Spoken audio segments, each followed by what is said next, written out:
Bueno, pues al hilo de lo que estábamos comentando en la primera parte del debate, yo creo que al final parece que el pulso al virus se le va a coger, pues como en casi toda la vida, en la vida, ¿no? Pues tratándolo.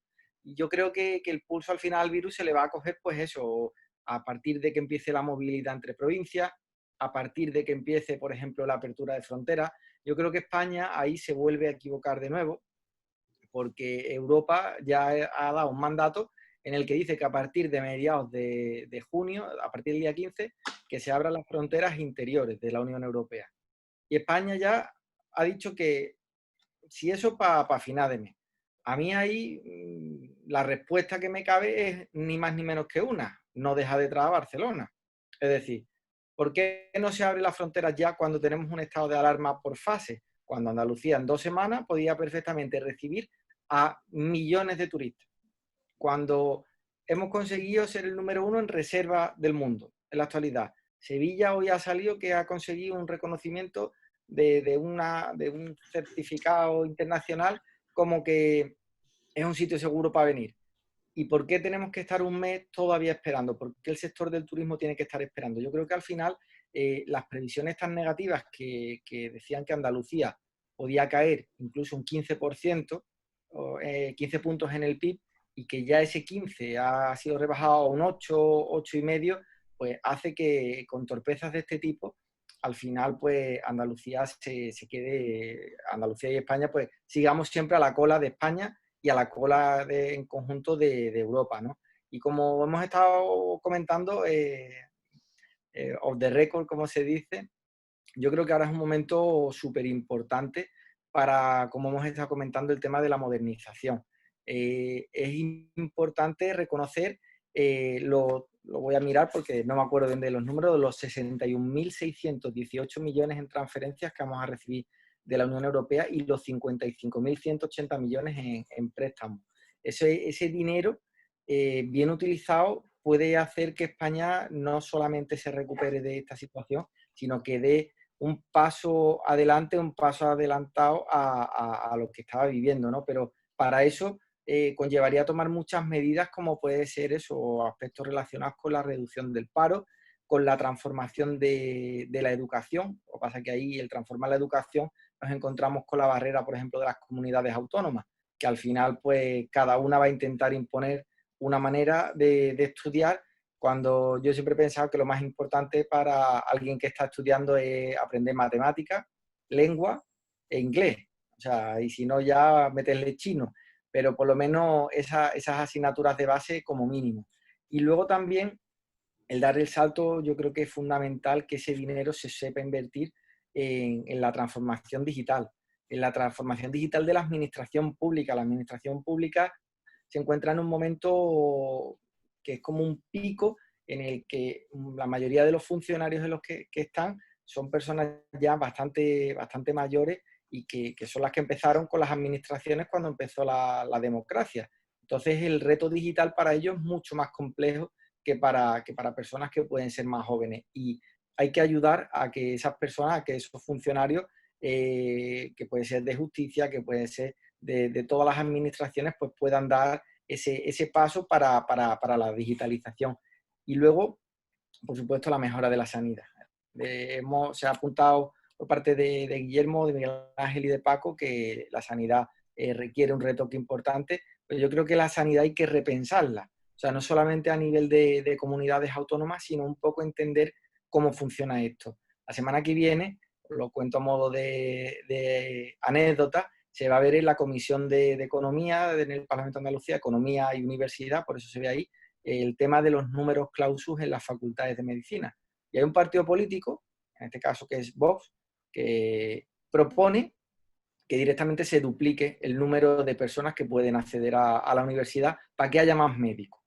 Esas propuestas tan gratuitas y tan libres es un poco lo que estábamos hablando antes, con el contenido de la política a día de hoy, hace que ni siquiera presentar una proposición de ese tipo en el Parlamento haya llevado más de 2 minutos en redactarla, porque a poco que se ponga a mirar el ratio de personas, de alumnos que se ponen a pasar la prueba del MIR, se ve que es un porcentaje de 2 a 1, es decir, se presentan 2 personas para una plaza única de 1000.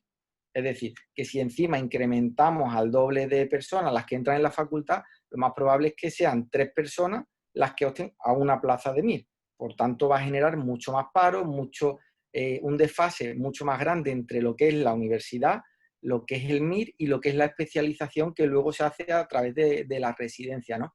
Pues es importante, como habéis comentado, eso, el que los políticos de hoy piensen un poco, se dejen llevar un poco y no hagan el ridículo como pasó ayer y vimos en plena sesión plenaria cuando desde el PSOE se le recriminaba al gobierno de Andalucía que era la primera vez en 30 y tantos años que no se había retransmitido la romería de la Virgen de la Cabeza. Y se le respondió por parte del consejero que es que este año no había habido romería de la Virgen de la Cabeza. O sea, con ejemplos como eso de lo que he comentado de Vox, como lo que hemos comentado del PSOE, nos damos cuenta que hace falta lo que tantas veces decimos, políticos útiles, políticos que realmente remen en sentido de lo que son las necesidades y que no por la persona o no por el partido político que promueva una iniciativa, pues haya que rechazarla. Y otro ejemplo se vio ayer en el Parlamento de Andalucía con la aprobación de su Miguel Ángel, puede hablar que él lo ha llevado directamente de lo que se han denominado las escuelas de calor, o sea, una propuesta que nace por parte de Adelante Andalucía en origen, lo que pasa es que de lo que fue a lo que es no tiene nada que ver, han intervenido todos los partidos políticos y se ha aprobado por unanimidad. Entonces, hay que intentar quitarse ese estigma de porque lo diga el PSOE, o porque lo diga Podemos, o porque lo diga Vox, o porque lo diga Ciudadanos, o porque lo diga quien lo diga, es negativo. No, hay que tener altura de miras y hacer un poco de política útil. Yo voy a empezar por varias cositas, pero voy a ser muy, muy, muy rápido y lo más breve posible para que nos dé tiempo a todo. Cosas que ha comentado José Antonio y otras cosas anteriormente. Vamos a ver. Que todo esto nos ha cambiado la forma de vivir y de trabajar, eso es evidente. Que todo va a depender y se va a basar bastante en el tema digital y en el tema informático, también es evidente. Me estaba acordando ahora de que hay unos planes de la Unión Europea, unos fondos, los famosos fondos FEDER, Fondos Europeos de Desarrollo Regional, de los que Andalucía se benefició muy mucho, y que no fueron destinados en su mayoría, eso lo sabéis vosotros que estáis allí, para lo que fueron destinados. Voy a comentar algo y os va a sonar a todos de forma inmediata, porque yo recuerdo haber tocado en un programa aquel asunto. Ahora que precisamente se está planteando el que probablemente para ciertos niveles escolares sea necesaria el aula telemática, como se le está diciendo, es decir, que no haya alumnos continuamente presencialmente en las aulas. Yo recuerdo aquella vez que el señor Chávez compró miles de ordenadores portátiles que repartió por todas las ciudades y pueblos de Andalucía y que al cabo de 4 o 5 meses eran ordenadores que, al decir de un experto, no estaban capados, no estaban encriptados y, por tanto, el alumno, los niños, los jóvenes hacen con el ordenador lo que les daba la gana. Y que incluso en Sevilla, en un popular mercadillo que se monta en Sevilla, aparecieron poco tiempo después los ordenadores con el logo de la Junta de Andalucía y que se vendían. Si pongo esto, eso lo recordáis perfectamente, pongo esto como un simple ejemplo de cuánto se ha desaprovechado y cuánto camino nos queda por recorrer. Segundo tema, Andalucía, comunidad más grande de España. Somos casi 9 millones de habitantes. La incidencia del virus en nuestra comunidad ha sido prácticamente mínima. Algo se ha hecho bien por parte del gobierno andaluz, coalición PP y Ciudadanos. Algo se tiene que haber hecho bien, evidentemente, porque no se pueden tomar decisiones ya que el mando único correspondía al gobierno. Y hay un matiz. No se va a delegar en las comunidades, no. Se les va a devolver a las comunidades las competencias que tienen transferidas y que fueron asumidas en su momento por ese mando único. Por tanto, el mando, la decisión final, las va a tener las comunidades autónomas. Yo creo, y estoy casi seguro, de que el gobierno andaluz lo ha hecho muy bien durante este tiempo, dando alguna que otra bofetada sin mano al gobierno de España en algunas decisiones y que lo va a seguir haciendo bien, sobre todo para que se coja como ejemplo a la comunidad más grande con menos incidencia del virus, ¿vale? Y que ha sabido salir poco a poco de este estado de alarma. Y tercera cuestión muy rápida, el tema político. el ruido político, la bronca política, como la conocemos popularmente, y suena por todas partes, no debe empañar en ningún momento algo que está poniendo en entredicho la seriedad de este país y que es la cifra de fallecidos oficial o real por el tema del coronavirus. Si el gobierno piensa o cree que se va a agazapar esperando que cualquier comunidad autónoma meta la pata o se equivoque para cargar todas las culpas precisamente en el gobierno de turno de esa comunidad, mientras que no sea del PSOE, si es del PSOE no pasa nada, pero como sean de gobierno, de coalición, PP Ciudadanos o simplemente Partido Popular, va a haber historia. Y otra última cuestión, Ciudadanos, por cierto que me encanta el Mundo Val como portavoz del grupo, me encanta ese hombre cada vez que habla. Ciudadanos se ha convertido en el colaborador necesario, yo diría que imprescindible, para que el gobierno siga dando paso a partir de ahora. No es por nada. Cuando Esquerra Republicana se está removiendo en la silla es porque algo está ocurriendo. Y es que ese colaborador necesario es Ciudadanos, un partido de centro que bien puede pactar con el PSOE y bien puede pactar con otro partido como es el Partido Popular, por supuesto con Podemos ni hablar. Pero ese es el colaborador y esa va a ser, yo creo que la piedra angular, esa va a ser la piedra angular de todo cuanto el gobierno quiera sacar adelante a partir de ahora. Sí, pero fíjate, Guillermo, hablando del tema político y de la proposición de ley que decía precisamente antes José Antonio, ¿no?, de bioclimatización de los colegios, es decir, que haya calefacción y aire acondicionado, unas condiciones mínimas de habitabilidad por parte de nuestros hijos cuando acuden a los centros educativos. Fíjate la responsabilidad desde el punto de vista político, ¿no? Y los lazos esto con lo que comentabas anteriormente. Es una proposición de ley que inició Unidas Podemos. La Consejería de Educación de la Junta de Andalucía es de precisamente Ciudadanos. Por eso te digo que incluso cuando se ve algo responsable, cuando se ve algo útil, Ciudadanos incluso con Unidas Podemos acepta una proposición de ley, ¿no? La misma proposición de ley en la legislatura anterior se trató. El gobierno era del PSOE. La legislatura anterior echó para atrás, el PSOE echó para atrás esa misma proposición de ley que ayer se aprobaba en el Parlamento de Andalucía, que el miércoles se aprobaba en el Parlamento de Andalucía. Quiero decir con esto, la responsabilidad de los políticos es fundamental.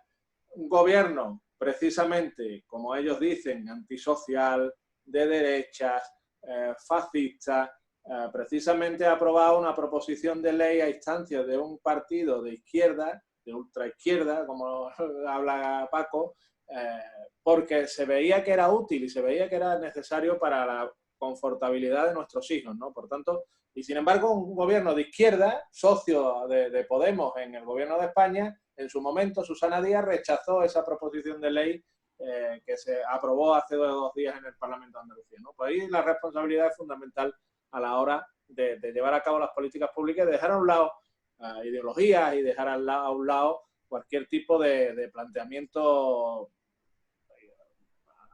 de otra época, ¿no? De otra época que al final lo que tiene que primar es la utilidad de cara al ciudadano. Con el tema de los fondos europeos, yo lo que espero es que no sean estos otro plan E o otra pérdida de dinero, tal como hemos hablado en diferentes ocasiones, y que se aplique el dinero a lo que se tiene que aplicar. Europa nos está diciendo que tenemos que reformar la sanidad, evidentemente, pero también el empleo y las pensiones. Miedo me da con el gobierno que tenemos esa reforma de empleo y de pensiones que puedan hacer y las medidas que puedan llegar a tomar, ¿no? Por tanto, desde ese punto de vista me parece tremendamente preocupante. Yo coincido con José Antonio en la transformación digital que tiene que haber de España, la transformación incluso también desde un punto de vista de nuevos modelos productivos, de nuevas tecnologías a la hora de que la economía se diversifique.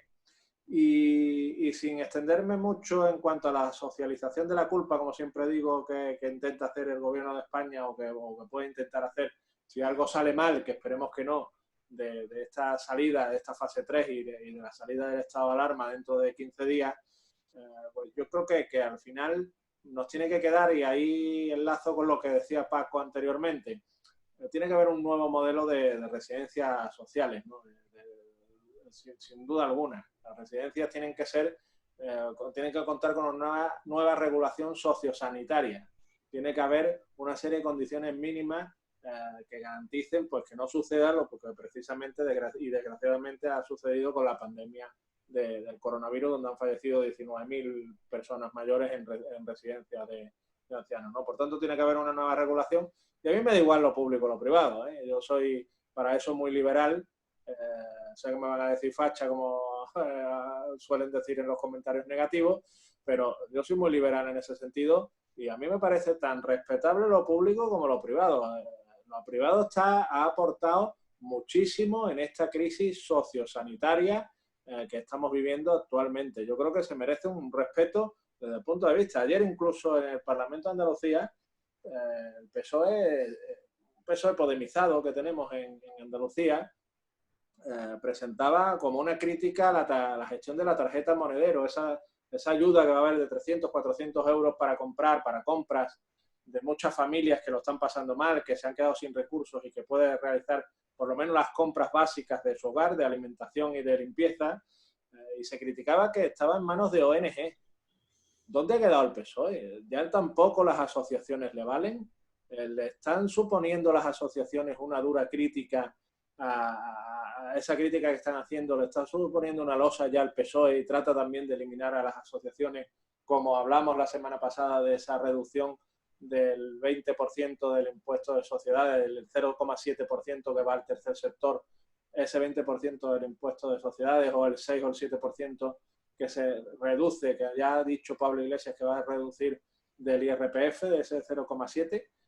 Ese es el futuro, esa es la visión que tiene actualmente el gobierno de España de eliminar lo privado. Las asociaciones son lo privado para el gobierno de España. Yo creo que se merecen todo el respeto por la labor que están haciendo, igual que las empresas españolas, pues como digo, han tenido una total colaboración y una total entrega a la hora de evitar los problemas, incluidas las residencias de ancianos, porque hay que tener en cuenta que muchos sectores privados que estos aluden son asociaciones, son federaciones de personas con discapacidad. Ese es el sector privado que está diciendo que se tiene que eliminar y que hay que privatizar.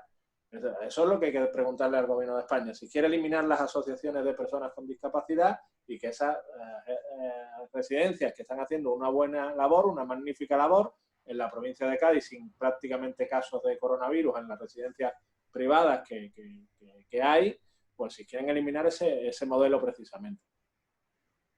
Yo en este aspecto, de una manera, bueno, pues canónica, por llamarlo de alguna forma, o cuando yo era capataz, y esto lo entenderá José Antonio, pues cuando llegó un momento en que las cofradías pues te decían que los cargadores tenían que darles el dinero y tal para ellos pues hacer lo que quisiera la Junta en un momento determinado. Yo siempre, y eso lo sabe Guillermo, decía que no, que eso no hay.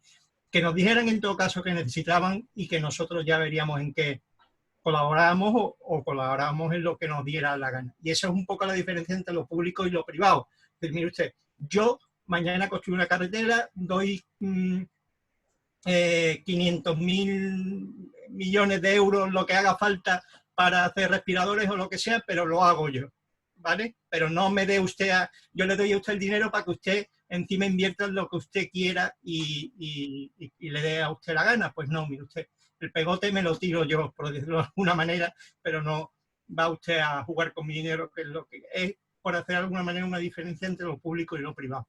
No me quiero extender demasiado porque me he extendido demasiado antes y bueno, pues ese es el tema más cercano a lo mejor que pueda poner como ejemplo, ¿no? A mí me lo parece.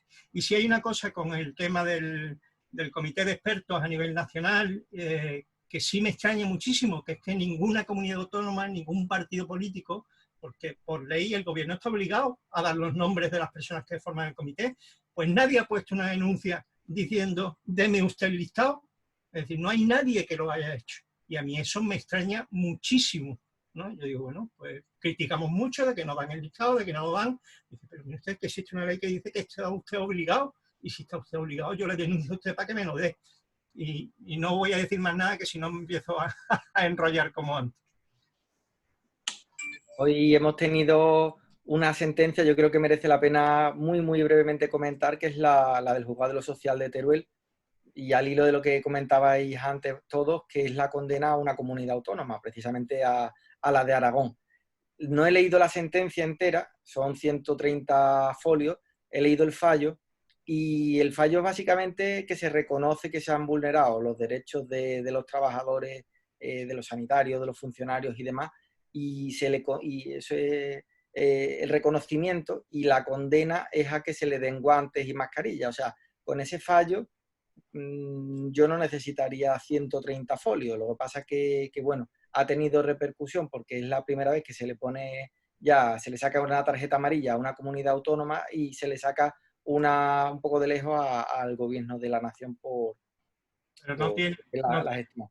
No tiene visos de prosperar, José Antonio, porque sabemos perfectamente, y vuelvo a repetir lo mismo de siempre, el artículo 7 de la ley 4/1981. El mando único es del gobierno y el responsable es el gobierno, no es en absoluto la comunidad autónoma, porque aquí en Andalucía, tú lo sabes, 2 sindicatos médicos han puesto denuncias por esos casi mismos temas y los juzgados lo han archivado, porque es lo normal. Es decir, que eso yo creo que cuando pase al Supremo le dirán que fuera y que listo. Quedan apenas un par de minutos. No sé si vamos a tener un poquito de más tiempo después o no, pero Miguel Ángel decidirá en todo caso. Como queráis, si queréis seguimos debatiendo. Yo por mí encantado. A mí me gustaría comentar un par de cositas así sobre el tema de las residencias de ancianos y sobre el tema de la cascada de denuncias que ya se están produciendo, tanto en el Supremo como en la audiencia de varias ciudades, en los tribunales de justicia de varias comunidades autónomas, contra, yo no sé si la palabra es contra, pero bueno, que tienen como fondo distintas personalidades de la vida pública responsables que ha habido sobre el tema de la gestión del virus. Así que, si os parece, yo me gustaría tocar el tema de la residencia de ancianos. Pues volvemos en un tercer tiempo.